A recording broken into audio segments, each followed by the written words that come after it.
사랑하는 성도 여러분, 추석 명절 잘 보내셨습니까? 수고하고 무거운 짐진 자들아 다 내게로 오라.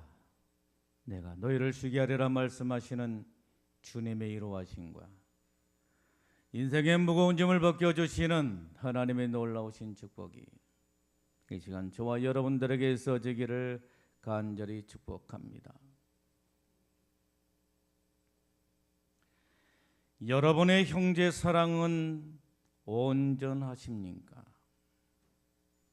참으로 안타까운 사실은 형제가 서로 사랑하며 살아야 됨에도 불구하고 서로 사랑하지를 못하고 원수처럼 사는 그런 가정들이 허다하게 있는 것을 보게 됩니다. 여러분의 가정은 평안하십니까? 무엇이 그처럼 불편하게 만들어 버렸습니까? 그 원인을 살펴보게 되면 대부분이 돈이라고 하는 것이요 재산 상속의 문제라고 말할 수가 있는 것입니다. 여러분, 그런데 중요한 게 있습니다. 돈이 먼저입니까? 사람이 먼저입니까? 그것은 두말할 것도 없이 사람이 먼저라고 말할 수가 있는 것입니다. 사람이 있고 돈이 있는 것이지 돈이 있고 사람이 있는 게 아닙니다. 여러분, 돈은 무엇을 위해서 있는 것입니까? 사람을 위해서 있다라고 하는 말씀인 것입니다. 우리는 이것을 분명히 알아야 하는 것입니다. 그런데 왜 문제가 생기는 것입니까? 우선순위가 잘못돼서 그런 것입니다. 돈을 사람보다 더 귀하게 여기는 것입니다. 그래서 문제가 생기는 것입니다. 욕심을 버려야 합니다. 마음을 비워야 하는 것입니다. 아무리 억만장자랄지라도 죽을 때 어떻게 되는 것입니까? 그 많은 재산을 머리에 이고 가는 것입니까? 아니면 지게로 지고 가는 것입니까? 아니면 리어커로 싣고 가는 것입니까? 아니면 벤처로 싣고 가는 것입니까? 아닙니다. 모든 것을 다 내려놓고 가는 인생이라고 말할 수가 있는 것입니다. 어린아이가 세상에 태어날 때는 두 손을 불끈 쥐고 태어나게 됩니다.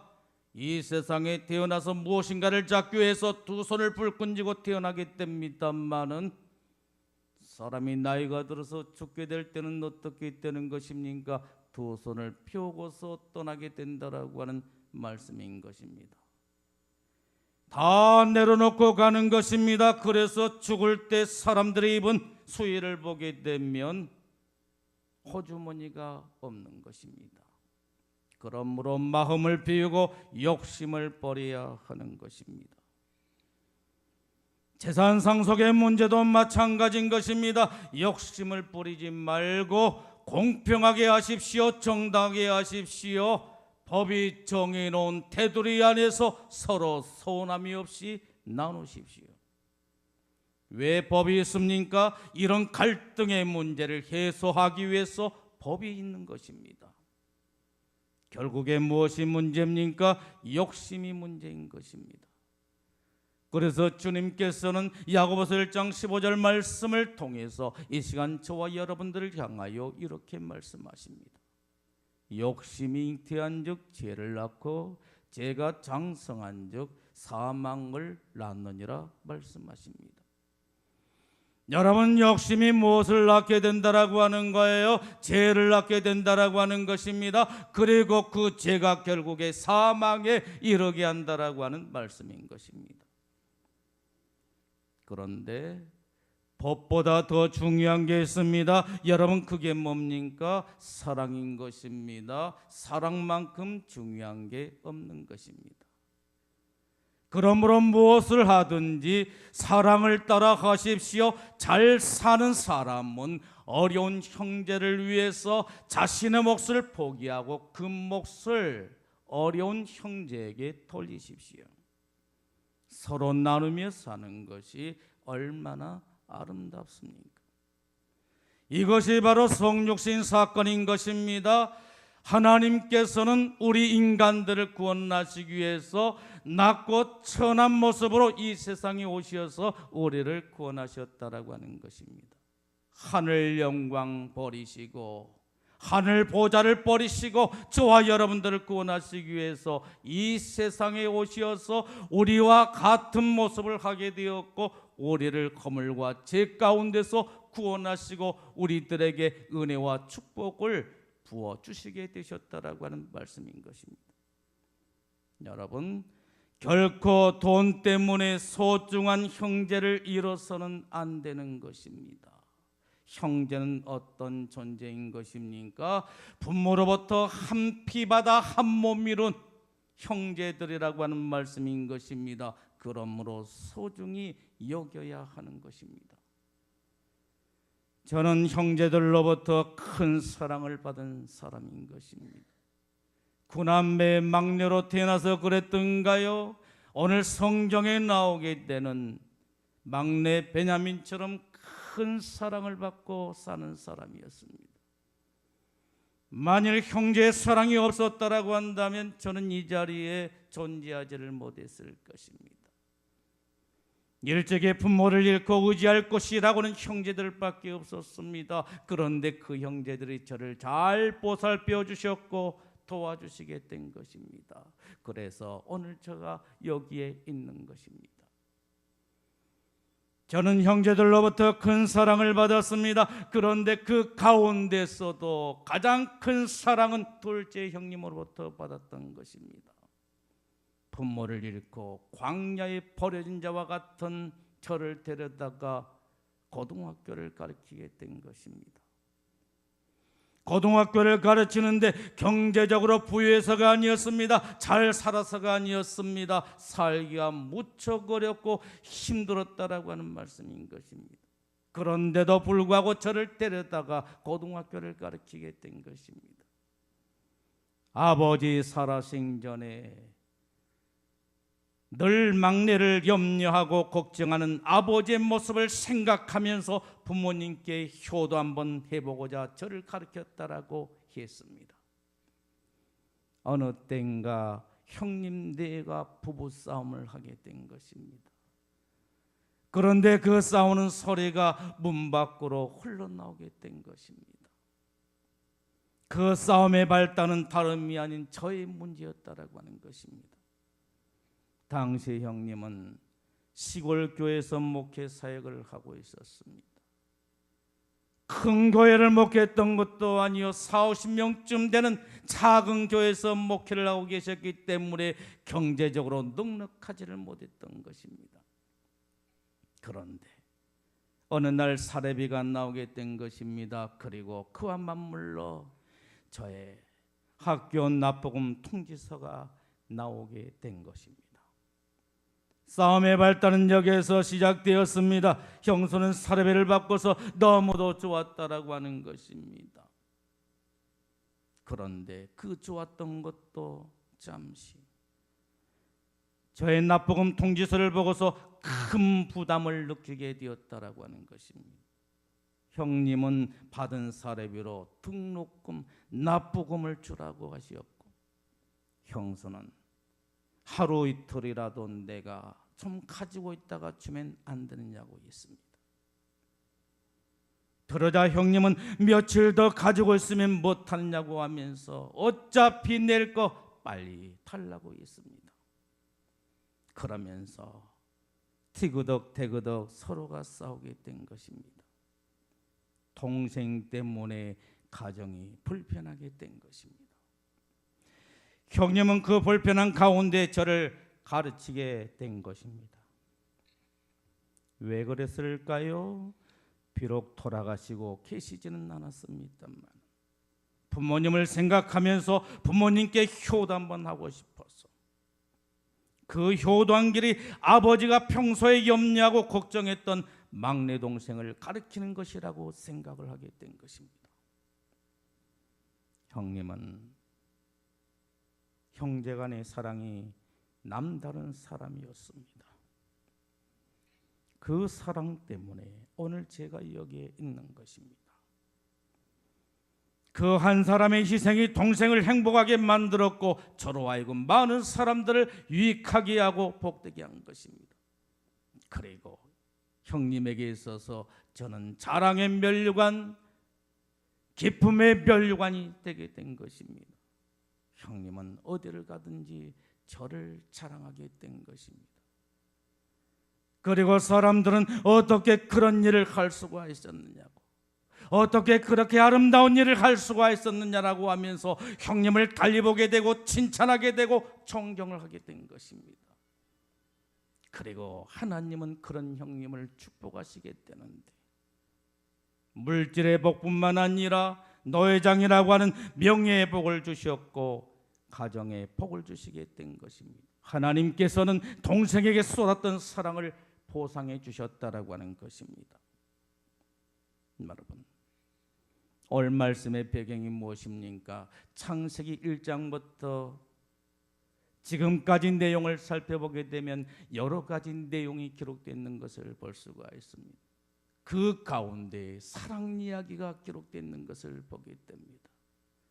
부부간의 사랑 이야기, 부자지간의 사랑 이야기, 모자지간의 사랑 이야기가 기록되어 있는 것을 볼 수가 있는 것입니다. 그런데 이상하게도 형제지간의 사랑에 대해서는 기록이 없는 것입니다. 그러다가 마침내 형제간의 우애와 사랑 이야기가 쏟아져 나오고 있는 것을 볼 수가 있는 것입니다. 오늘 본문의 말씀은 요셉이 자기 친동생 베냐민을 아끼고 보살피는 사랑의 이야기가 극적으로 나오고 있는 것을 봅니다. 그러므로 우리는 본문의 말씀을 통해서 형제 사랑에 대한 교훈을 얻고자 한 것입니다. 요셉은 베냐민을 축복했습니다. 여러분, 요셉은 그의 형들이 오자마자 어떻게 했습니까? 아버지의 안부를 묻고 베냐민을 보게 되었다라고 하는 것입니다. 아버지가 안녕하시느냐? 아버지가 생존해 계시느냐? 아버지가 살아계시느냐 하면서 베냐민을 보게 되었다라고 하는 말씀인 것입니다. 그리고 하나님께서 베냐민에게 은혜 베풀어 주시기를 축복하고 있는 것을 볼 수가 있는 것입니다. 우리는 여기에서 참으로 중요한 교훈을 얻게 되는 것입니다. 여러분, 요셉이 베냐민을 만나고 난 후에 가장 먼저 했던 일이 바로 무엇이었습니까? 먹을 것을 주는 것이었습니까? 베냐민아, 기근으로 인해서 얼마나 배가 고팠니 하면서 먹을 것을 주었습니까? 아니면 입을 것을 주었습니까? 아니면 살 집을 마련해 주었습니까? 아닙니다. 요셉은 사랑하는 동생 베냐민에게 가장 먼저 하나님의 이름으로 축복하고 있는 것을 볼 수가 있는 것입니다. 여러분, 우리가 인생을 살아가는 데 있어서 이것만큼 중요한 게 없는 것입니다. 세상에는 수많은 복이 있습니다만은 여러분, 그 복이 누구로부터 비롯되게 된 것입니까? 하나님인 것입니다. 하나님께로부터 비롯된 것입니다. 그러므로 하나님의 축복만큼 귀하고 소중한 것이 없는 것입니다. 요셉은 그의 삶을 통해서 이 놀라운 사실을 발견하게 된 것입니다. 그래서 베냐민을 보고서 가장 먼저 하나님의 이름으로 그를 축복하고 있는 것을 볼 수가 있는 것입니다. 지금도 기억하고 있습니다. 제가 고등학교를 졸업하게 되었을 때입니다. 저의 둘째 형님은 저에게 이렇게 말했습니다. 나는 너에게 해줄 것이 아무것도 없다. 그렇다 할지라도 믿음으로 살게 되면, 하나님을 믿는 믿음으로 살게 되면 하나님께서 너를 크게 축복하실 것이고 너를 인도해 주실 것이다. 그러니 믿음으로 살아라. 어디를 가든지 무엇을 하든지 믿음으로 살아라. 하나님의 축복을 제게 말씀하셨다라고 하는 것입니다. 돈 이야기를 하는 게 아닙니다. 직장 이야기를 했던 게 아닙니다. 믿음의 이야기를 하게 된 것입니다. 하나님의 축복을 이야기하게 된 것입니다. 요셉이 베냐민에게 그렇게 했습니다. 요셉은 총리가 되고 10년의 세월이 흐르게 되었습니다만 그의 믿음이 식어지는 것이 아니라 그의 믿음이 더욱더 강성해지게 되었다라고 하는 말씀인 것입니다. 요셉은 자신의 힘과 능력으로 베냐민에게 그 무엇을 해주는 것보다 하나님께서 그에게 복을 주신 것이 더 귀하다라고 하는 사실을 알게 된 것입니다. 이것이 그의 삶을 통해서 경험된 신앙 고백이었다라고 하는 것입니다. 오늘 우리들도 마찬가지인 것입니다. 우리 형제들에게 그 무엇을 해주기 전에 하나님의 축복의 소중함을 알고 하나님의 이름으로 축복하는 것을 결코 잊어서는 안 된다라고 하는 말씀인 것입니다. 요셉은 눈물을 흘렸습니다. 여러분, 요셉에게 있어서 베냐민은 어떤 사람이었습니까? 친동생이었습니다. 아버지 야곱이 그의 어머니 라헬을 통해서 낳은 친동생이었다라고 하는 말씀인 것입니다. 지금 애굽에 내려와 있는 그의 형제들은 다 어떤 사람들이었습니까? 배가 다른 형제들이었다라고 하는 말인 것입니다. 그러나 베냐민은 친형제였다라고 하는 것입니다. 요셉은 그 베냐민을 보게 되자 정을 억제하지를 못하고 서둘러서 울 곳을 찾게 된 것입니다. 여러분, 요셉이 얼굴을 씻었다라고 하는 것은 무엇을 말하는 것일까요? 눈물을 흘리며 감격스럽게 울었다라고 하는 것입니다. 요셉이 그의 동생 베냐민을 보게 되자 눈물을 흘리며 감격스럽게 울었다라고 하는 것입니다. 무엇을 말씀하고 있죠? 형제를 향한 뜨거운 사랑을 말하는 것입니다.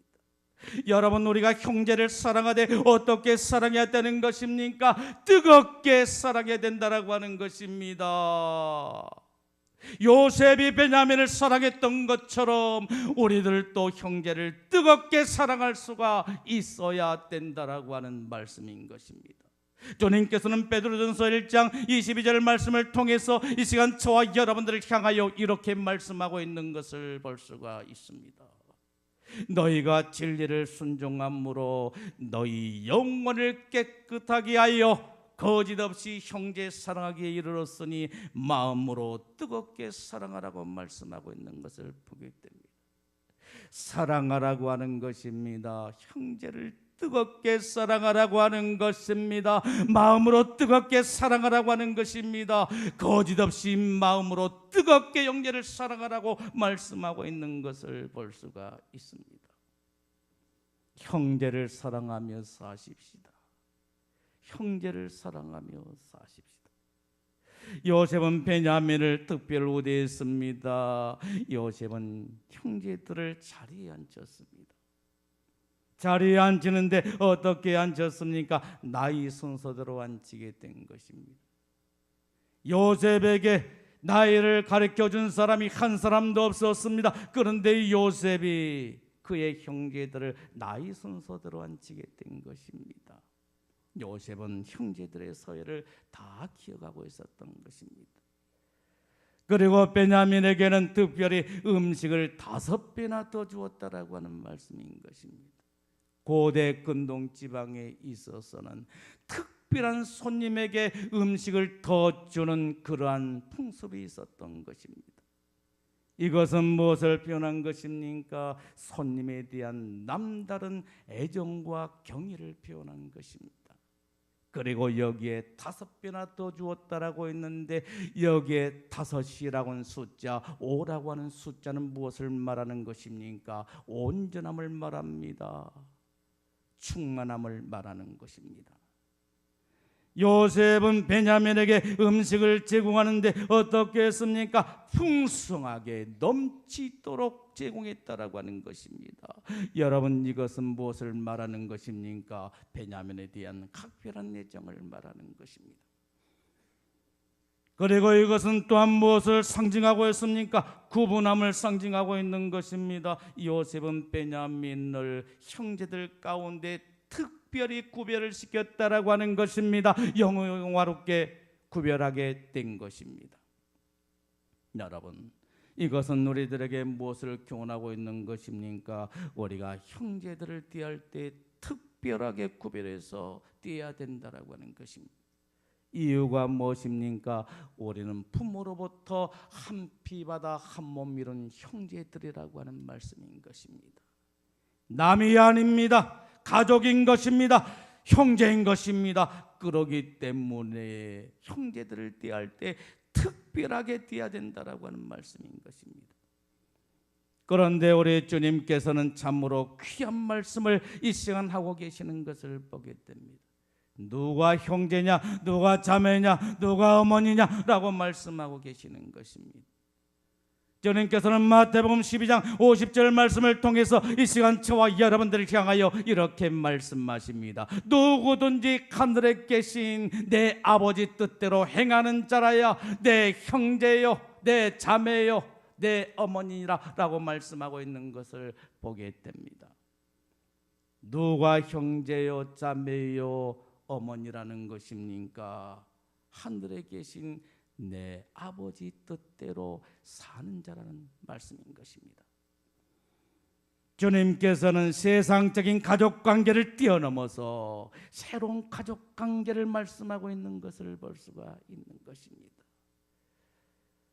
하나님의 뜻을 따라 사는 우리가 뭐라는 거예요? 형제고 자매고 아버지고 어머니다라고 하는 말씀인 것입니다. 우리 옆에 계신 우리의 성도님들을 바라보면서 당신이 내 형제고 자매입니다. 인사 한번 해볼까요? 당신이 내 어머니고 내 아버지입니다. 나이 드신 분들한테 당신이라고 해서 또 기분이 나빠가지고 시험에 빠지면 큰 일이니까.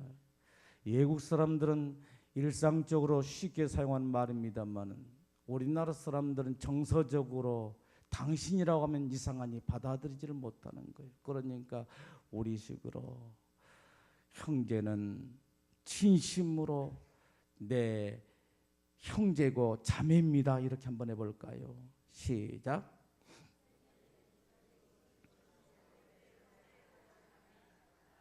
네, 그렇습니다. 여러분, 내 형제고 자매고 아버지고 어머니인 것입니다. 그리고 이제 다시 한번 바라보십시오.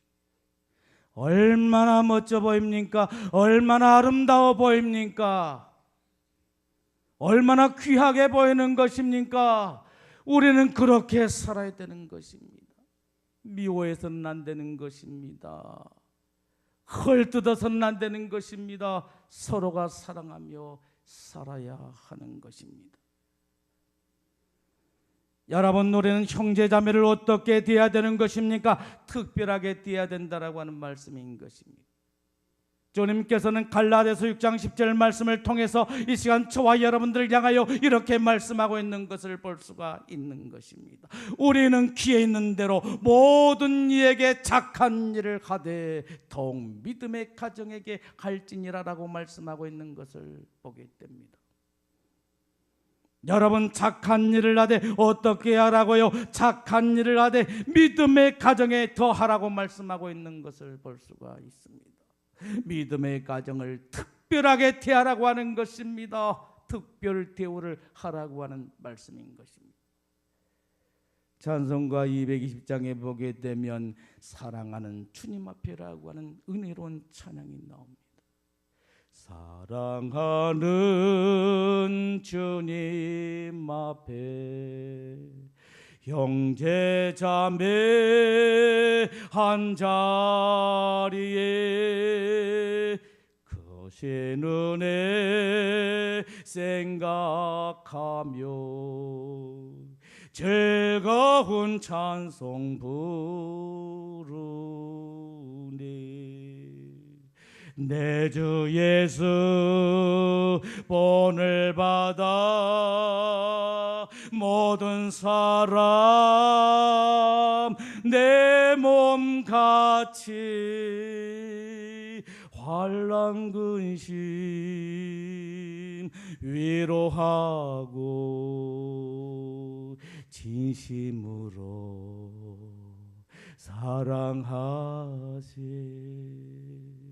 사랑하는 주님의 수 같은 저로 섬겨나네 한 피바다 한 몸 이룬 형제여 친구들이여 한 몸과 죄 잼매라고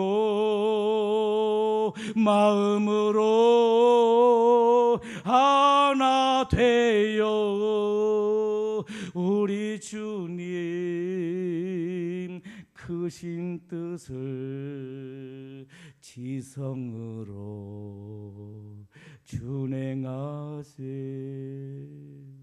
내 주 예수 본을 받아 모든 사람 내 몸같이 환난 근심 위로하고 진심으로 사랑하며 사십시다. 한 피바다 한 몸 이룬 형제들이요 한 몸같이 친밀하고 마음을 같이하여 우리 주님 크신 뜻을 지성으로 준행하며 사십시다. 여러분, 우리는 누구라고 하는 것입니까? 한 피바다 한 몸이른 형제들이라고 하는 것입니다. 우리 주님께서 십자가에서 흘리신 그 피로 말미암아 저와 여러분들이 한 형제가 되고 한 자매가 되었다라고 하는 말씀인 것입니다. 그러므로 우리는 서로 사랑하며 살아야 된다라고 하는 말씀인 것입니다. 어떻게 사랑하며 살 것입니까? 좋은 것을 함께 나누며 살아야 되는 것입니다. 그리고 기쁨도 슬픔도 함께 나누며 살아야 되는 것입니다. 더 나아가서 목숨까지 함께 나눌 수가 있어야 되는 것입니다. 이것이 바로 형제라고 말할 수가 있는 것입니다. 이 시간 주님께서는 요한일서 3장 16절 말씀을 통해서 저와 여러분들을 향하여 이렇게 말씀하고 있는 것을 볼 수가 있는 것입니다. 그가 우리를 위하여 목숨을 버리셨으니 우리가 이로써 사랑을 알고 우리들도 형제를 위하여 목숨을 버리는 것이 마땅하도다 라고 말씀하고 있는 것을 봅니다.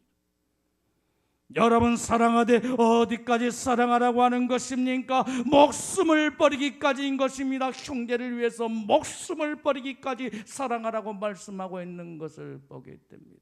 우리 주님께서는 저와 여러분들을 위해서 목숨까지 버리신 것입니다. 저와 여러분들을 위해서 목숨까지 버리시고 저와 여러분들을 죄와 사망과 사탄과 율법과 저주로부터 구원하셨다라고 하는 말씀인 것입니다. 우리 주님께서는 시편 133편 1절 말씀을 통해서 이 시간 저와 여러분들을 향하여 이렇게 말씀하십니다. 보라, 형제가 연합하여 동거함이 어찌 그리 선하고 아름다운 거라고 말씀하고 계신 것을 보게 됩니다. 여러분, 우리 주님께서는 무엇을 선하고 아름답게 보셨다라고 하는 것입니까? 우리 주님께서는 형제가 연합하여 동거하는 것을 선하고 아름답게 보셨다라고 말씀하고 있는 것을 보게 됩니다. 형제가 서로 어우러져서 서로 사랑하고 우애하며 함께 지내는 것을 보시고 우리 주님께서는 선하게 보시고 아름답게 보셨다라고 하는 말씀이요, 시편 133편 3절에서는 이러한 모습을 보고 계시는 하나님께서 그곳에 복을 명하셨다라고 말씀하고 있는 것을 볼 수가 있는 것입니다.